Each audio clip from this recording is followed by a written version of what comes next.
Dear girls, I wanted to pen down a love note to you all.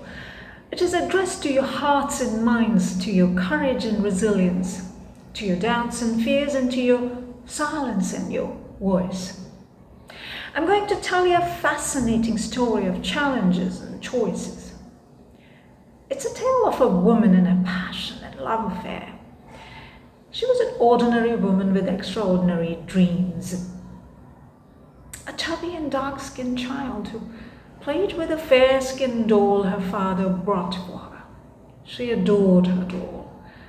Her mother used to tell her to become that doll, fair-skinned and fragile, but she did not want to become that doll.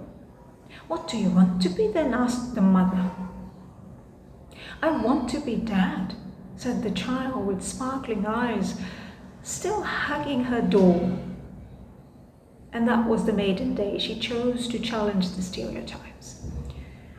When her extended family decided that medical was only a respectable profession for girls, she chose to challenge them and graced journalism.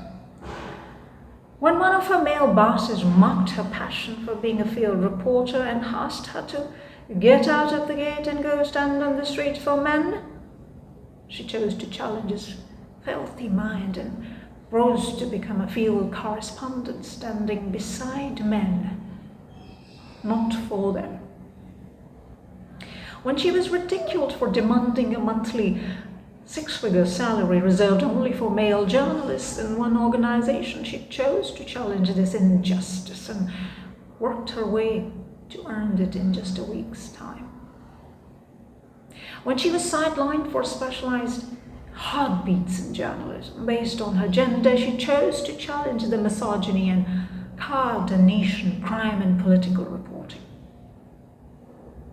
Whenever her solo self was aggressively pushed aside by male journalists in the field during important events, she again chose to challenge their tricks by still managing to break important stories.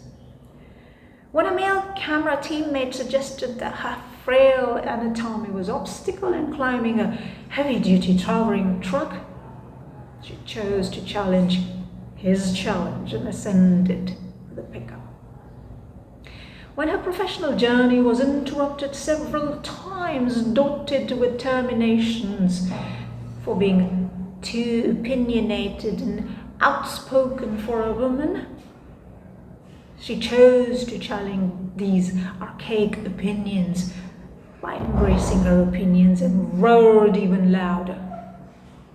When her female friend looked down with scorn on her for resting on the sidewalk of a street during a high-profile reporting assignment, suggesting no man wants to marry a girl sitting on the streets like you, she chose to challenge her friend's internalized misogyny by reporting and saying, "If anyone is rejecting, then that is her, and the one being rejected is the man not proud of her professional achievements."